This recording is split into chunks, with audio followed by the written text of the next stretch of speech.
Hello everyone, welcome to your YouTube channel Padhai Miniya. और आज हम आपके साथ वीडियो लेकर आए हैं एचआरएम के एमसीक्यूज़ की। ये जो वीडियो है ये आपकी टॉपिक वाइज चलेंगी। इस टॉपिक में ये क्लास है, इसमें हम लोगों ने रिक्रूटमेंट और सिलेक्शन और ट्रेनिंग एंड डेवलपमेंट से रिलेटेड क्वेश्चंस रखे हैं। चलिए वीडियो को स्टार्ट करते हैं। सबसे पहला क्वेश्चन है, Dash is the process of searching for prospective employees and stimulating them to apply for the jobs in the organization। ये कौन सा प्रोसेस है जिसमें हम प्रोस्पेक्टिव एम्प्लॉयज़ को सर्च करते हैं और उसे स्टिमुलेट करते हैं कि आओ और अप्लाई करो जॉब्स इन द ऑर्गेनाइजेशन के लिए। तो ये जो पूरा प्रोसेस होता है इसे हम क्या बोलते हैं, रिक्रूटमेंट कहते हैं। रिक्रूटमेंट का मतलब होता है कि आप अभी सिर्फ एक पूल क्रिएट कर रहे हो कैंडिडेट्स का। अभी आप किसी को सिलेक्शन नहीं कर रहे हो, अभी आप किसी को भी पोस्ट फिल नहीं कर रहे हो, बल्कि पोस्ट को फिल करने के लिए आप उन्हें बुला रहे हो कि आओ और पोस्ट को फिल करो, वैकेंसी है, आइए और अप्लाई करिए। तो इसी को बोला जाता है रिक्रूटमेंट। अगर सिंपल लैंग्वेज में बोला जाए तो आप कभी भी अपने क्लोथ्स खरीदने जाते हैं तो ट्रायल रूम में जब आप चेंज करने जाते हैं तो आप बहुत सारे कपड़ों को सिलेक्ट करते हैं कि हाँ मैं ये भी ट्राई करूँगा, ये भी ट्राई करूँगा, ये भी ट्राई करूँगा। लेकिन आफ्टर आपने पूरा ट्राई किया और आपको जो सही लगा उसे सिलेक्ट करने के बाद अब वो आपका फाइनल परचेज़ होता है। तो ठीक उसी तरीके से रिक्रूटमेंट भी होता है। रिक्रूटमेंट में आप बहुत सारे लोगों को बुलाते हो कि आओ अप्लाई करो, वैकेंसी है। बट आफ्टर रिक्रूटमेंट आपका जो होता है सिलेक्शन प्रोसेस होता है, जिसमें आप फाइनल डिसीजन लेते हो कि हमें किसको अपनी वैकेंसी में फिलअप करना है, कि वैकेंट पोस्ट पर हम किसे रखना चाहते हैं। तो ये होता है सिलेक्शन। तो इसका राइट आंसर क्या है, रिक्रूटमेंट। रिक्रूटमेंट एक ऐसा प्रोसेस है जिसमें हम ढूंढते हैं प्रोस्पेक्टिव एम्प्लॉयज़ को और उन्हें स्टिमुलेट करते हैं कि आइए जॉब्स हैं, अप्लाई करिए ऑर्गेनाइजेशन में। नेक्स्ट क्वेश्चन है, which is not the merit of internal sources of recruitment. अगर हम बात करें रिक्रूटमेंट कैसे होता है, तो रिक्रूटमेंट के दो टाइप्स होते हैं। पहला होता है इंटरनल और दूसरा होता है एक्सटर्नल सोर्स ऑफ रिक्रूटमेंट। अगर बात करते हैं इंटरनल सोर्स ऑफ रिक्रूटमेंट की, तो प्रमोशंस जो होते हैं, ट्रांसफ़र्स जो होते हैं, वो कैसे होते हैं, वो इंटरनल सोर्स ऑफ रिक्रूटमेंट के थ्रू होते हैं। इंटरनल सोर्स ऑफ रिक्रूटमेंट का मतलब होता है कि जब आप जो भी पोस्ट वैकेंट है बाहर से किसी को ना बुलाकर अपने अंदर ही जो एम्प्लॉयज़ बैठे हैं उन्हें उस पोजीशन में आप ट्रांसफ़र कर देते हैं या उन्हें वो पोजीशन दे देते हैं, तो उसी को क्या बोला जाता है, इंटरनल सोर्स ऑफ रिक्रूटमेंट। मतलब जब आप विद इन द एम्प्लॉयज़ ही आप वैकेंसी को फिलअप कर देते हैं तो उसे कहते हैं इंटरनल सोर्स ऑफ रिक्रूटमेंट। अब इसके बहुत सारे मेरिट्स भी हैं और इसके बहुत सारे डीमेरिट्स भी हैं। अगर हम बात करते हैं इसके मेरिट्स की, पहला फ़ायदा क्या है, लिखा है कि गुड एम्प्लॉय रिलेशन। ये भी सही है, क्योंकि जब आप इंटरनली रिक्रूट करोगे तो आपस में लोग एक दूसरे से खुश रहेंगे, क्योंकि पहली बात तो है कि वो खुश रहेंगे, और जब वो खुश रहेंगे तो आपस में भी म्यूचुअली भी क्या होता है, एक अच्छा रिलेशनशिप मेंटेन हो जाता है। तो good employee relation boost the morale of employees. Employees का मोरल भी बूस्ट होगा, यस, क्योंकि उन्हें लगेगा कि हमें सबसे पहले प्रायोरिटी दी जा रही है as compare to the outsiders. तो उनका मोरल बूस्ट होना तो ये तो नेचुरल सी बात है। नेक्स्ट है वाइडर चॉइस। वाइडर चॉइस जो है वो एक लिमिटेशन है इंटरनल सोर्स ऑफ रिक्रूटमेंट का, ना कि एक मेरिट। वाइडर चॉइस का मतलब होता है कि इंटरनल सोर्स ऑफ रिक्रूटमेंट में आपके पास चॉइसेस जो होती हैं वो ज़्यादा नहीं होती हैं, क्योंकि एक पोस्ट के लिए अगर आप एक्सटर्नल रिक्रूट करोगे तो आपको बहुत सारी रिक्रूटमेंट मिलेंगे, मतलब बहुत सारे लोग आपके लिए अप्लाई करेंगे पोस्ट के लिए। लेकिन इंटरनली क्या होता है, आपके पास इतनी ज़्यादा चॉइसेस नहीं होती हैं। तो ये एक एडवांटेज ना होकर एक डीमेरिट ही है इंटरनल सोर्स ऑफ रिक्रूटमेंट का। तो इसका जो राइट आंसर है वो क्या है, सी है। अगर हम बात करते हैं मेरिट्स की, तो मेरिट क्या होते हैं इंटरनल सोर्स ऑफ रिक्रूटमेंट के। पहली चीज़ तो हमारे एम्प्लॉयज़ बहुत ज़्यादा खुश हो जाते हैं। क्यों? क्योंकि उन्हें लगता है कि हाँ हमारी भी कोई प्रायोरिटी है, हमारे को भी मतलब आगे बढ़ने की अपॉर्चुनिटीज़ उन्हें नज़र आती हैं। और अगर उन्हें अपॉर्चुनिटीज़ नहीं नज़र आएंगी, अगर उन्हें सिक्योरिटी नहीं नज़र आएगी, तो वो काम में इंटरेस्ट नहीं लेंगे, और काम में इंटरेस्ट नहीं लेंगे तो ओवरऑल वो प्रोडक्टिविटी को क्या करेंगे, कम करेंगे, और ज़्यादा से ज़्यादा क्या करेंगे, एब्सेंट होंगे, और या तो फिर लेबर टर्नओवर क्या हो जाएगा, रिड्यूस हो जाएगा। तो ये सब जो होता है मेरिट है। पहला मेरिट क्या है, good employee relation, boost the morale of employees, और कॉस्ट ऑफ रिक्रूटमेंट बहुत ही कम हो जाती है। यस, इंटरनल सोर्स में क्या होता है कि कॉस्ट जो होती है रिक्रूटमेंट की वो इतनी ज़्यादा नहीं होती है as compare to external recruitment. External recruitment में आपको तरह तरह के टेस्ट लेने पड़ते हैं, इंटरव्यूज़ के लिए बुलाना पड़ता है, as compare to internal source of recruitment, इसमें आपका ज़्यादा कॉस्ट नहीं आता है। फिर है complete information about the employee will be available, और एम्प्लॉय से रिलेटेड जो पूरी इन्फॉर्मेशन है वो इंटरनल सोर्स ऑफ रिक्रूटमेंट में अवेलेबल रहती है। नेक्स्ट है ई रिक्रूटमेंट इंक्लूड्स। अगर हम एक और चीज़ यहाँ पे बात करते हैं कि रिक्रूटमेंट अगर इंटरनली रिक्रूट कर रहे हैं तो उसके डीमेरिट्स क्या हैं। डीमेरिट्स ये हैं कि हमारे पास ज़्यादा चॉइसेस अवेलेबल नहीं होंगी, हमारे पास एक फ़्रेश टैलेंट या एक फ़्रेश ब्लड जो है वो नहीं मिल पाएगा। तो ये सब क्या है, आपस में कन्फ्लिक्ट्स भी हो जाते हैं कई बार इंटरनल रिक्रूटमेंट में, फेवरेटिज़म को बढ़ावा मिलता है इंटरनली रिक्रूटमेंट करने की वजह से। तो ये सब डीमेरिट्स भी हैं। नेक्स्ट क्वेश्चन की तरफ मूव करते हैं कि ई रिक्रूटमेंट में क्या क्या होता है। ई रिक्रूटमेंट का मतलब होता है कि जब आप रिक्रूटमेंट ऑनलाइन थ्रू कर रहे हो, मतलब ऑनलाइन के माध्यम से जब आप रिक्रूट करते हो तो उसे ई रिक्रूटमेंट कहते हैं। ई रिक्रूटमेंट का मतलब जब आपने ईमेल कैंपेन्स के थ्रू रिक्रूटमेंट किया, सोशल नेटवर्किंग साइट्स के थ्रू रिक्रूटमेंट किया, जॉब पोर्टल्स के थ्रू रिक्रूट किया, कंपनी एडवर्टाइजिंग इन होम पेज मतलब कि अपनी वेबसाइट में जाकर उन्होंने डाल दिया कि वैकेंसी है, तो ये भी एक ई रिक्रूटमेंट ही है। जॉब पोर्टल्स हैं, वेरियस जॉब साइट्स हैं जैसे naukri.com है, monster.com है, तो ये सब क्या है, सोशल नेटवर्किंग साइट्स पे आपने वैकेंसी के बारे में डाल दिया, तो ये सब ई रिक्रूटमेंट का ही पार्ट होते हैं। तो इसका राइट आंसर क्या हो जाएगा, all of the above. Next question है selection is the process in which candidates for employment are divided into two classes, those who are to offered employment and those who are not. एक बार आपने जब recruit कर लिया, मतलब recruitment का process हो गया, तो रिक्रूटमेंट के बाद क्या आता है, सिलेक्शन आता है।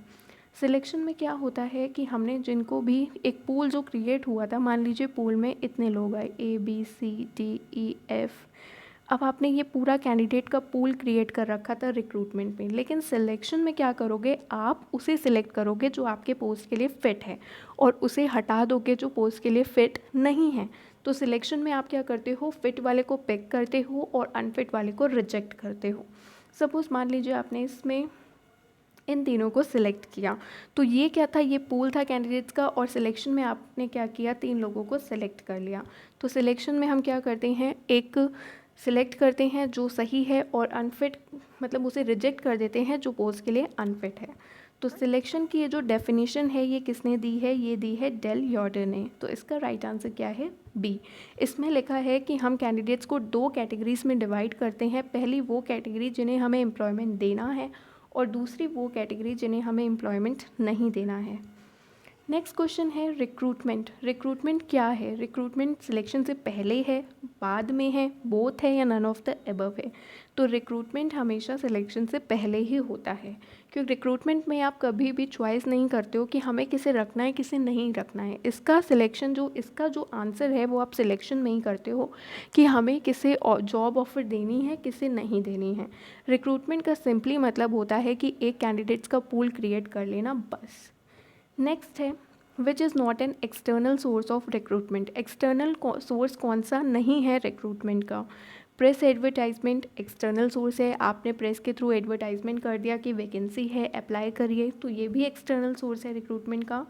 अनसॉलिसिटेड एप्लीकेंट्स, अनसॉलिसिटेड एप्लीकेंट्स का मतलब होता है कई सारे ऐसे एप्लीकेंट्स होते हैं जो कंपनी के डायरेक्टली ऑफिस में आते हैं और पूछते हैं कि आपके ऑफिस में कोई मतलब वैकेंसी है, कंपनी में कोई पोस्ट में वैकेंट है या नहीं है, तो ये अनसॉलिसिटेड एप्लीकेंट्स होते हैं। अनसॉलिसिटेड का मतलब कि मतलब कोई भी रिक्वेस्ट नहीं आई, मतलब डायरेक्टली ही अप्रोच कर जाते हैं, तो इसलिए हम इन्हें अनसॉलिसिटेड एप्लीकेंट कहते हैं। और ये जो कंपनीज़ होती हैं, कंपनीज इनका रिकॉर्ड में रखती हैं और जब कभी भी वैकेंसीज़ आती हैं तो ये इन्हें कॉल भी करती हैं। एम्प्लॉयमेंट एक्सचेंज हो गया, एम्प्लॉयमेंट एक्सचेंज में क्या होता ये है कि जिसे भी मतलब जॉब चाहिए है वो क्या करता है, इसमें रजिस्टर करवा लेता है खुद को, और जो जॉब देने वाले होते हैं वो ढूंढते रहते हैं कि इन्फॉर्मेशन उन्हें मिल जाती है जहाँ पर रजिस्टर्ड होती है, तो फिर वो उस बंदे से कांटेक्ट कर लेते हैं। एम्प्लॉय रेफरल्स भी एक्सटर्नल सोर्स ऑफ रिक्रूटमेंट में ही आता है। कई बार हमारे एम्प्लॉयज़ क्या होते हैं, वो रेफरल करते रहते हैं, मतलब कि वो बोलते हैं उनका कोई नेबर हो, कोई रिलेटिव हो, कोई फ्रेंड हो, तो वो बताते रहते हैं कि आप इसे रख लीजिए पोस्ट में, तो ये होते हैं एम्प्लॉय रेफरल्स। बेसिकली ट्रांसफ़र और प्रमोशन ये सब हमारे इंटरनल सोर्स होते हैं रिक्रूटमेंट के। एक्सटर्नल सोर्स में ये दोनों नहीं आते हैं, ट्रांसफ़र एंड प्रमोशन। तो इसका जो राइट आंसर है वो क्या है, ई। यहाँ पे आप देख सकते हैं कि एक्सटर्नल रिक्रूटमेंट में क्या क्या आता है। एक्सटर्नल रिक्रूटमेंट में आता है media advertisement, employment exchange, factory grade recruitment, casual callers, campus placement, labour contractors, walk-ins, e recruiting, management consultants. Next है dash means increasing of a pay for the same job और moving to a higher scale without changing job. इसका मतलब क्या है कि आपने पे बढ़ाया सेम जॉब के लिए या हायर स्केल में आप गए बट विदाउट चेंजिंग जॉब। मतलब कहने का ये है कि आपकी जो सैलरी है वो तो बढ़ी है, लेकिन आपका जो जॉब का काम है वो नहीं बढ़ा, आपकी रिस्पॉन्सिबिलिटीज़, आपका जो स्टेटस है कहने का मतलब है वो नहीं बढ़ा, लेकिन आपकी सैलरी ज़रूर बढ़ गई है। तो ये होता है अपग्रेडेशन। बेसिकली प्रमोशन और अपग्रेडेशन में डिफरेंस क्या है? प्रमोशन का मतलब होता है जब आपकी सैलरी भी बढ़ रही है, आपकी ड्यूटीज़ भी बढ़ रही हैं, आपकी रिस्पॉन्सिबिलिटीज़ भी बढ़ रही हैं, आपका स्टेटस भी बढ़ रहा है, सब कुछ बढ़ रहा है, तो वो है प्रमोशन। लेकिन अपग्रेडेशन में क्या होता है? आपकी सिर्फ सैलरी बढ़ रही होती है और कुछ नहीं बढ़ता इसमें। ठीक है, तो इसे हम क्या बोलते हैं? Without changing job. मतलब जॉब का नेचर नहीं बदल रहा है, जॉब वहीं के वहीं है, बस आपकी सैलरी बढ़ी है, तो इसे हम अपग्रेडेशन कहते हैं। और अगर हम बात करते हैं ट्रांसफ़र की, ट्रांसफ़र का मतलब होता है कि जब आपको एक जॉब से मतलब आपका काम जो है वो सेम ही है बेसिकली। इसमें ट्रांसफ़र में क्या होता है कि आपका जो काम है वो सेम होता है बट आपकी लोकेशन चेंज हो जाती है।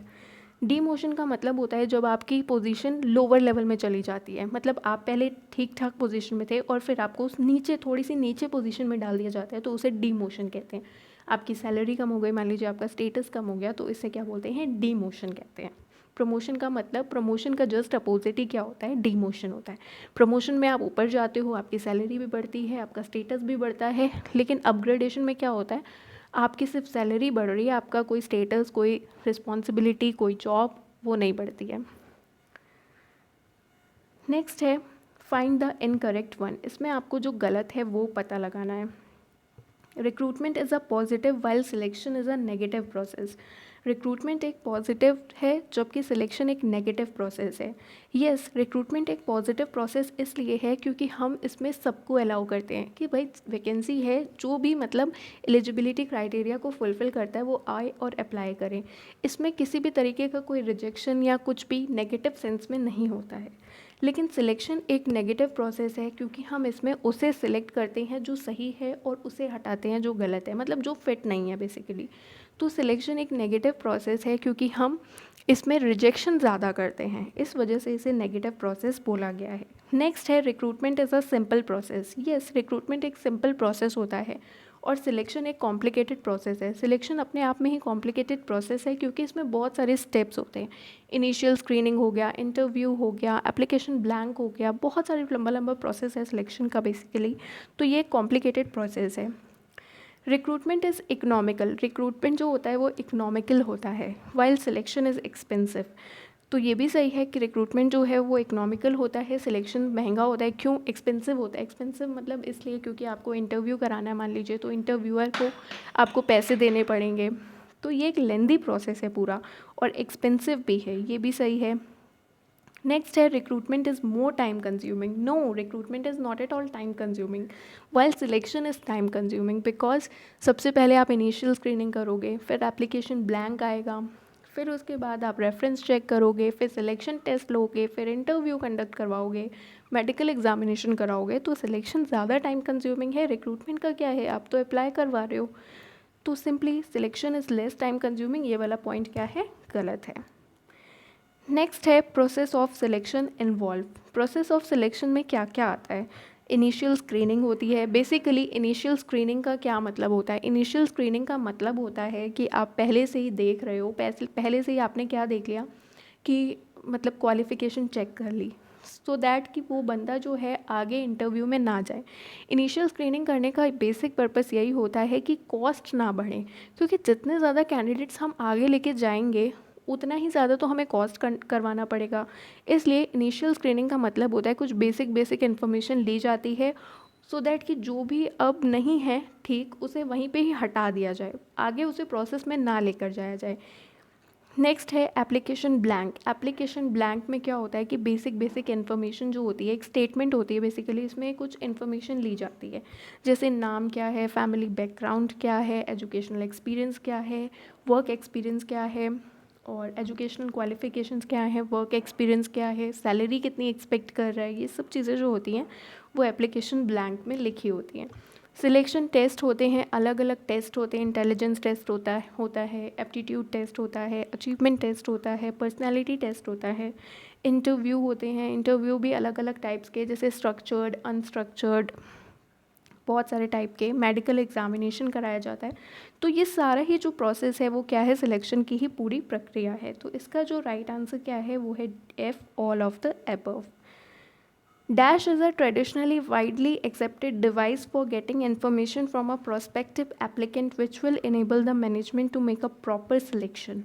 ये एक ट्रेडिशनली वाइडली एक्सेप्टेड डिवाइस है। बेसिकली इसमें इंफॉर्मेशन ली जाती है जिससे कि मैनेजमेंट प्रॉपर सिलेक्शन कर पाए। तो ये होता है एप्लीकेशन फॉर्म। एप्लीकेशन फॉर्म में बेसिकली क्या होता है, कैंडिडेट का नाम होता है, कैंडिडेट का पूरा फैमिली बैकग्राउंड होता है, और एज, सेक्स, नेशनैलिटी, ये सब बेसिक चीज़ें जो होती हैं वो लिखी होती हैं। उसने पहले कहाँ पर काम किया है, पहले उसकी क्या सैलरी थी, अब फ्यूचर में वो क्या एक्सपेक्ट करता है, वर्क एक्सपीरियंस, एजुकेशनल क्वालिफ़िकेशन के बारे में, ये सब आपको एप्लीकेशन फॉर्म में देखने को मिलता है। नेक्स्ट क्वेश्चन है, dash examine an individual handwriting to assess his और हर पर्सनैलिटी। ऐसा कौन सा टेस्ट है जो इंडिविजुअल की हैंड राइटिंग के बेसिस पे हम उसकी पर्सनैलिटी को जज करते हैं। तो ये जो टेस्ट है ये है पॉलीग्राफ टेस्ट। पॉलीग्राफ टेस्ट का मतलब क्या होता है, ग्राफ का मतलब ही क्या होता है, राइटिंग। तो जब आप इंडिविजुअल की राइटिंग के बेसिस पे आप उसकी पर्सनैलिटी को जज करते हो तो उसे बोलते हैं पॉलीग्राफ टेस्ट। बेसिकली इसमें क्या होता है कि वो कैसे लिख रहा है, कैसे स्ट्रोक्स लिख रहा है, किस तरीके से स्ट्रोक्स बना रहा है, तो उसके हिसाब से पर्सनैलिटी को जज किया जाता है। नेक्स्ट देखते हैं, एक बार हम इस टेस्ट को और देखते हैं। इंटरेस्ट टेस्ट हो गया। अचीवमेंट टेस्ट का मतलब कि उसे कितना आता है। एप्टीट्यूड का मतलब उसकी स्किल को टेस्ट करना, कि जब हम उसे ट्रेनिंग दे देंगे तो वो कितना सीख पाएगा बेसिकली, तो उसे हम एप्टीट्यूड टेस्ट कहते हैं, मतलब उसकी लर्निंग कैपेबिलिटी कितनी है। पर्सनैलिटी टेस्ट का मतलब उसके इमोशंस को जज करना, जैसे कि उसे एक इंक ब्लॉट टेस्ट होता है। बेसिकली उसमें कुछ इमेजेस बनी रहती है, उसे दिखाया जाता है और देखा जाता है कि वो क्या फील करता है, उसके क्या इमोशंस हैं, ये सब चीज़ें।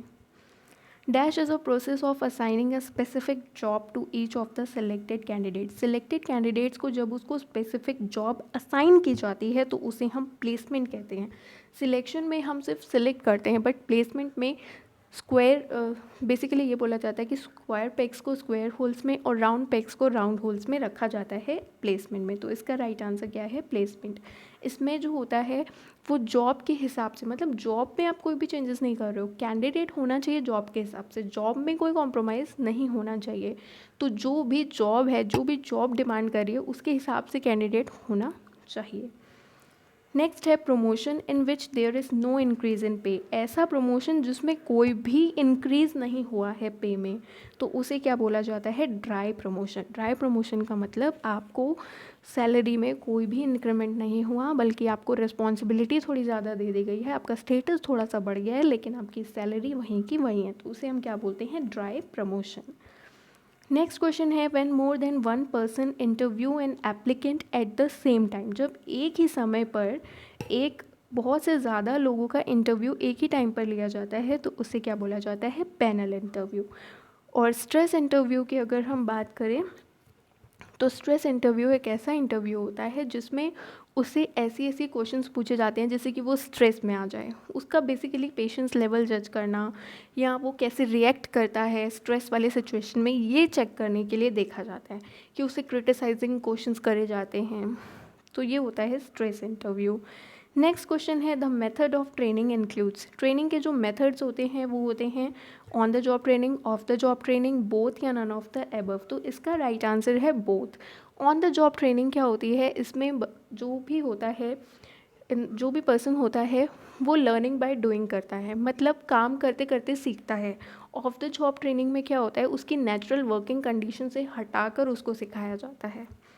नेक्स्ट है, in dash an experienced employee offering guidance to a junior person so that the latter learn and advance in the organisation. ये एक एक्सपीरियंस्ड एम्प्लॉय होता है जो अपनी गाइडेंस देता है जूनियर पर्सन को, सो दैट जो लेटर बाद वाला बंदा है वो एडवांस हो और सीखे ऑर्गेनाइजेशन में। तो इससे हम क्या बोलते हैं, मॉनिटरिंग नहीं, मेंटरिंग। ठीक है, इसका राइट आंसर क्या है? मेंटरिंग। ये कैसा मेथड है? ये basically on the job method है।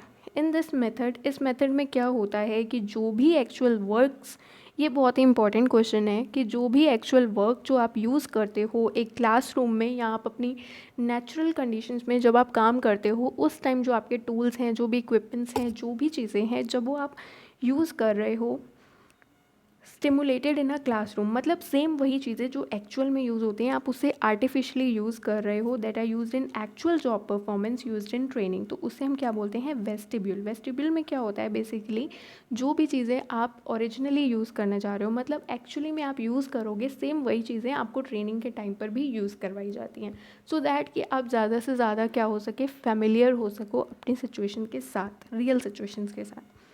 Dash is a method of human interaction that involves realistic behavior in imaginary situation. एक ऐसी सिचुएशन दे दी जाती है और आप उसमें रियलिस्टिकली बिहेव करते हो, तो बेसिकली इसे क्या कहते हैं? रोल प्ले करना।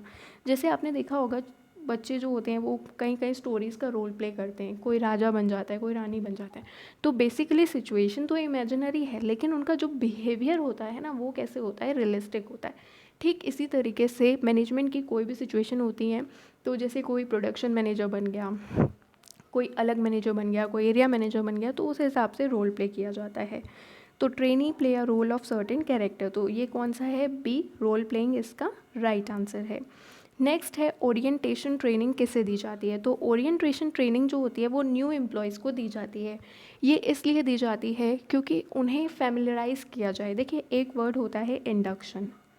इंडक्शन का मतलब ये जो होता है ये प्लेसमेंट के बाद आता है। इंडक्शन का मतलब होता है कि जो हमारे एम्प्लॉयज़ हैं हम उन्हें क्या करें? फैमिलराइज करें। मतलब जैसे हमारे एम्प्लॉयज़ होते हैं वो बहुत ज़्यादा शाई फील करते हैं, बहुत नर्वस फील करते हैं जब वो नए नए आते हैं एकदम से, क्योंकि वो अभी ज़्यादा लोगों को जानते भी नहीं है ना, वो ऑर्गेनाइजेशन से फेमिलियर हैं। तो इंडक्शन इसलिए कराया जाता है ताकि उनकी जो शाइनेस है, नर्वसनेस है, उसे वहीं पे ख़त्म कर दिया जाए।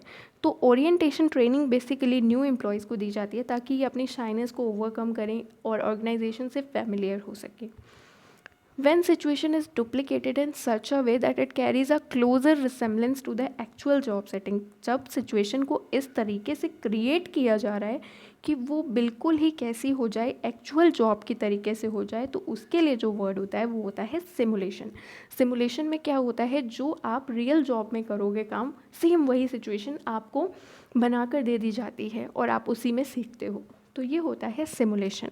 अब हम थोड़ी सी बात करेंगे ट्रेनिंग के बारे में कि किसी भी पर्सन को ट्रेनिंग क्यों दी जाती है। ट्रेनिंग से बेसिकली उसकी स्किल, उसकी नॉलेज, उसकी एबिलिटीज़ को डेवलप करना होता है। ट्रेनिंग के फ़ायदे क्या होते हैं? ट्रेनिंग से एम्प्लॉय का मोराल बूस्ट होता है। सबसे पहली चीज़ क्या है? मोराल बूस्ट होगा एम्प्लॉय का। फिर उससे गलतियाँ नहीं होंगी, तो वो क्या हो जाएगा? सेटिस्फाइड हो जाएगा।